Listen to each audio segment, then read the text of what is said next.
শুভরাত্রি। আমি কামাল হোসেন। আজ আরেকটা ভিডিও নিয়ে আসলাম। সমস্ত জায়গায় শুনছি বা বিভিন্ন পোর্টাল চ্যানেল আমার কাছে আসছে বা বিভিন্ন প্রেস থেকে যারা ফোন করছেন যে কোর্টকে দোষ দিচ্ছে অনেক জনগণ, অনেক সাধারণ মানুষ। আমি বলছি কোর্টকে সম্মান করতে শিখুন।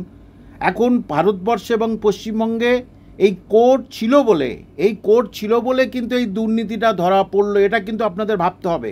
না হলে কিন্তু এই দুর্নীতি মাথায় নিয়ে আবার আরেকটা হচ্ছে কে দুর্নীতি করার কৌশল করতো এই সরকার।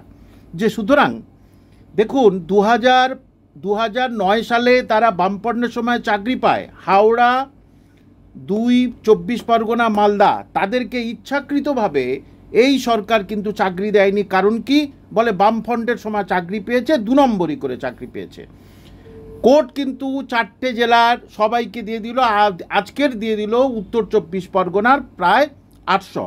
এই মিলে টোটাল প্রায় 3000-এর কাছাকাছি, 3500-এর কাছাকাছি কিন্তু চাকরি তারা পেয়ে গেল। আর এই তথ্য দেয়নি বলেই তো এতজনের চাকরি চলে গেল। আমি এখনো হলপ করে বলছি, তথ্য দেয়নি, অর্থাৎ কতজন আছে সেইটাই শুধু বলে দিয়েছে, শুধু নাম দিয়েছে, রোল নাম্বার দিয়েছে, কিন্তু তাদের কোনো অ্যাড্রেসই দেয়নি। তা অ্যাড্রেস না দিলে তাহলে কিভাবে ট্রেস করে তাদের করবে? এক নামে 2 জন আছে, কামাল হোসেন নামে 2 জন আছে। তাহলে কামাল হোসেন নামে 2 জন আছে, কে কামাল হোসেন কি করে বুঝবে? তার ঠিকানা তো দিতে হবে, ঠিকানা সব কিছু দিতে হবে। দেখুন, ঠিকানা যে দেয়নি তার প্রমাণ দিচ্ছি আপনাদের।